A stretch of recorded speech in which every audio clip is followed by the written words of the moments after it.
যখন ওই কঠিন বিপদে পড়ে যাবেন, দ্রুত সাহায্য পাওয়ার একটি আমল আপনাদেরকে বলে দিব। বিপদে দ্রুত সাহায্য পাওয়ার আমল, যে আমলটির কথা স্বয়ং আল্লাহ পাক রব্বুল আলামিন নিজে শিক্ষা দিয়েছেন। আল্লাহ পাক জানেন আমি আমার আদরের বান্দাবান্দি দুনিয়াতে সৃষ্টি করেছি, দুনিয়াতে যে কোনো সময় বিপদের সম্মুখীন হতে পারে। আল্লাহ পাক সিস্টেম শিখাই দিয়েছেন, হে আমার বান্দাবান্দিরা, যদি দুইটা পদ্ধতি দুইটা রাস্তা অবলম্বন করো, আমি আল্লাহ দ্রুত সাহায্য করব, বিপদ থেকে মুক্ত করে দিব। আল্লাহ পাক রব্বুল আলামিন বলেন সূরাতুল বাকারা 2 নম্বর পারা 2 নম্বর পৃষ্ঠা 13 নম্বর লাইনের 153 নম্বর আয়াত আল্লাহ পাক বলেন, ইয়া আইয়ুহাল্লাযীনা আমানুস্তাঈনু বিস-সাবরি ওয়াস-সালাহ ইন্নাল্লাহা মা'আস-সাবিরিন। আল্লাহ পাক বলেন, ইয়া আইয়ুহাল্লাযীনা আমানুস্তাঈনু বিস-সাবরি ওয়াস-সালাহ ইন্নাল্লাহা মা'আস-সাবিরিন। হে ইমানদারেরা, তোমরা দরুদ এবং সালাতের মাধ্যমে আমার কাছে সাহায্য চাও। ইন্নাল্লাহা মা'আস-সাবিরিন, নিশ্চয়ই ধৈর্যশীল যারা আমি আল্লাহ তাদের সাথে রয়েছি। বিপদের মধ্যে যখন পড়ে যাবেন, মুক্তির জন্য তাড়াহুড়া করবেন না, সবর করবেন, আল্লাহর উপর ভরসা করবেন। যে বিপদ এমনি এমনি আসে নাই, আল্লাহ পাক আমাকে বিপদ দিয়েছেন, যে আল্লাহ আমাকে বিপদ দিয়েছেন ওই আল্লাহ তাআলা আমাকে বিপদ থেকে উদ্ধার করবেন। আল্লাহ তাআলা ইউসুফ পয়গম্বরকে বিপদ দিয়েছিলেন, নির্জন কূপের মধ্যে ইউসুফ পয়গম্বরকে ফেলে দিয়েছিলেন তার 10 ভাই। চতুর্দিকে জঙ্গল, কোনো মানুষ নাই। ইউসুফ পয়গম্বর কূপের মধ্যে পড়ে চোখের পানি ছেড়ে আল্লাহর শরণাপন্ন হলেন। আল্লাহ, দুনিয়ার কেউ জানুক আর না জানো, তুমি কিন্তু জানো আমি বিপদের মধ্যে পড়েছি। এ আল্লাহ, দুনিয়ার কেউ দেখুক আর না দেখো, তুমি কিন্তু দেখো আমি বিপদের মধ্যে পড়েছি। ও আল্লাহ, তুমি আমাকে বাঁচাও। ইউসুফ পয়গম্বর যখন দোয়া করেছে, আল্লাহ তাআলা ওই গহ্বর থেকে, ওই কূপ থেকে তাকে হেফাজত করেছে, তাকে উদ্ধার করেছে। এমন উদ্ধার করেছে, একদিন আল্লাহ তাআলা তাকে মিশরের বাদশা বানায় দিয়েছে। জুলাইখা ইউসুফ পয়গম্বরের সাথে অপকর্ম করবার জন্য 7টা গেট তালা মেরে ফেলেছে। 7টা গেট তালা মেরে বলে, ইউসুফ 7টা গেট তালা মেরেছি, চেষ্টা করলে বের হতে পারবা না। ইউসুফ, আমার খায়েশ পূর্ণ করো, আমার মনের চাহিদা পূর্ণ করো। ইউসুফ পয়গম্বর বলে, আল্লাহ তুমি আমাকে হেফাজত করো, তুমি আমাকে হেফাজত করো। আল্লাহ বলে, ইউসুফ তুমি টেনশন করবা না, বিপদে পড়েছো, আমাকে চাইছো, আমার কাছে সাহায্য চেয়েছো। রে ইউসুফ, তুমি আল্লাহু আকবরে দৌড়াও, তুমি দৌড়াইতে দেরি হবে, আমি আল্লাহ তাআলা 7টা গেটের দরজা খুলে দিতে দেরি করব না। ইউসুফ পয়গম্বর আল্লাহু আকবার বলে দৌড় দিলেন, মুহূর্তের মধ্যে পাটপাট করে দরজাগুলো খুলে গেল। বিশ্বনবী মুহাম্মদ সাল্লাল্লাহু আলাইহি ওয়াসাল্লাম বলেন, ইব্রাহিম পয়গম্বর আগুনের মধ্যে পড়ে গেলেন।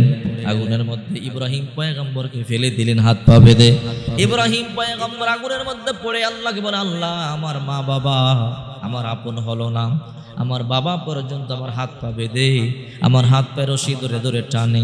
ওগো আল্লাহ, এই দুনিয়াতে আমার আপন বলতে কেউ নাই, তুমি আমাকে সাহায্য করো। আল্লাহ বলে, ইব্রাহিম আগুনের মধ্যে পড়েও তুমি আমাকে বলো নাই। ইব্রাহিম, আমাকে স্মরণ করেছো, ধৈর্য ধারণ করেছো। ইব্রাহিম, আমি আল্লাহর কুদরতি অন্তরে জোশ খেলে গেছে। আল্লাহ মুহূর্তের মধ্যে আগুন বন্ধ করে ফুলের বাগান বানিয়ে দিয়েছে। এই জন্য আল্লাহ তাআলা বলেন, ইয়া আইয়ুহাল্লাযীনা আমানুস্তাঈনু বিস-সাবরি ওয়াস-সালাহ ইন্নাল্লাহা মা'আস-সাবিরিন। সূরা বাকারা 2 নম্বর পারা 2 নম্বর পৃষ্ঠা 13 নম্বর লাইন 153 নম্বর আয়াত আল্লাহ তাআলা সিস্টেম শিখিয়ে দিয়েছেন। বিপদের মধ্যে পড়লে 2টা রাস্তা অবলম্বন করবা। 1 নম্বরে সবর করবা, ধৈর্য ধারণ করবা। 2 নম্বরে সালাতের মধ্যে দাঁড়িয়ে যাবা, নামাজের মধ্যে দাঁড়িয়ে যাবা। বিশ্বনবী মুহাম্মদ সাল্লাল্লাহু আলাইহি ওয়াসাল্লাম বলেন, বান্দা যখন সিজদা দেয়, ওয়াসজুদ ওয়াকতারিব, আল্লাহ নিকটবর্তী হয়ে যায়। যত সিজদা দেয় তত নিকটবর্তী হয়ে যায়। আমরা মনে করি টাইলসের মধ্যে সিজদা দেই, ফ্লোরে সিজদা দেই, না না, আমাদের সিজদাগুলো সরাসরি আল্লাহ পাকের কুদরতি কদমের মধ্যে পড়ে। এই জন্য আবু হুরায়রা রাদিয়াল্লাহু তাআলা আনহু বলেন, বিশ্বনবী মুহাম্মদ সাল্লাল্লাহু আলাইহি ওয়াসাল্লাম বলেছেন, যখন কোনো বান্দা বান্দি সিজদার মধ্যে লুটায়া পড়ে, শয়তান এক পার্শ্বে গিয়া দুকে দুকে চোখের পানি ফেলে কান্না করে করে বলে, হায় রে আদম, এই সাজদার জন্য তোমরা দামি হয়ে গেলা। এই সাজদা আমি না করেছি, এই সাজদা আমি করি নাই বলে আমি ধ্বংস হয়েছি, আমি আল্লাহ থেকে আমি মাহরুম হয়েছি, আমি জাহান্নাম থেকে মাহরুম হয়েছি, জান্নাত থেকে মাহরুম হয়েছি। এই সাজদার জন্য তোমরা দামি হইলা, আর এই সাজদা না করবার কারণে আমি ধ্বংস হয়ে গেলাম। শয়তান আফসোস করে করি কথা বলে। এই জন্য বলছিলাম, যখন বিপদের মধ্যে পড়ে যাবেন দুইটা রাস্তা অবলম্বন করবেন। এক নাম্বার, সালাতের মধ্যে দাঁড়াবেন, ধৈর্য ধারণ করবেন, যত বেশি আল্লাহর উপরে ভরসা করবেন। আল্লাহ, আমি জানি আমার বিপদের কথা দুনিয়ার কেউ জানুক না জানুক তুমি জানো। ওগো আল্লাহ, তুমি আলিমুন বিযাতিস সুদূর, তুমি অন্তরের খবর জানো, দুনিয়ার কেউ জানুক না জানুক তুমি সব জানো।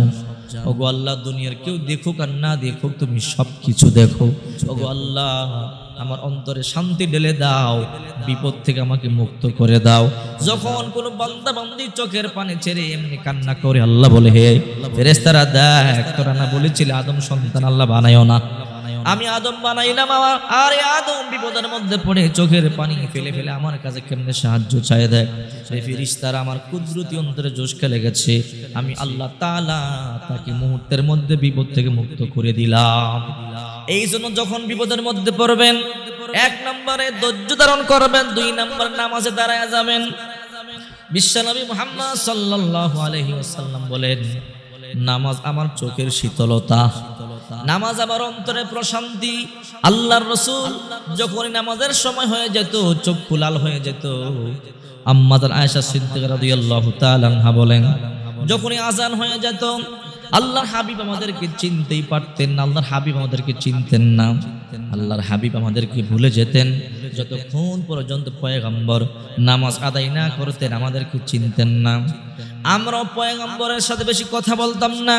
যখনই আল্লাহর হাবিব নামাজ আদায় করতেন, নামাজ আদায়ের পরে আল্লাহর পয়গম্বর আবার নরমাল হয়ে যেতেন। আল্লাহর পয়গম্বর আমাদের সাথে কথা বলা শুরু করে দিতেন।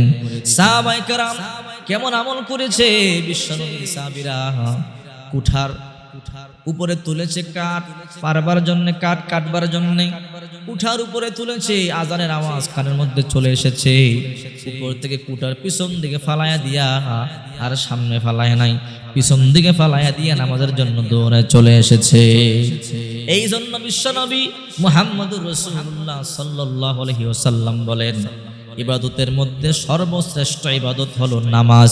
কিয়ামতের ময়দানে আল্লাহ তাআলা সর্বপ্রথম বান্দা বান্দির নামাজের হিসাব নিবে। নামাজ ছাড়া এক কদম কেউ নড়তে পারবে না। এই জন্য অনেক মহিলা মা বোনেরা প্রশ্ন করে, হুজুর বিপদ তো ছাড়তেই আসে না, চতুর্দিকে শুধু বিপদ আর বিপদ, বিপদ থেকে মুক্তির দোয়া বলে দেন। বিপদ থেকে মুক্তির দোয়া হলো, দ্রুত বিপদ থেকে মুক্তির দোয়া হলো, যখন বিপদের মধ্যে পড়বেন তখন আপনি ধৈর্য ধারণ করবেন আর সালাতের মধ্যে দাঁড়িয়ে যাবেন। এই দুইটা রাস্তা অবলম্বন করলে আল্লাহ তাআলা দ্রুত বিপদ থেকে মুক্ত করে দিবে। দ্রুত বিপদ থেকে মুক্ত হওয়ার এই দুইটাই মাধ্যম, এই দুই মাধ্যমে দ্রুত আল্লাহ বিপদ থেকে মুক্ত করে দেয়।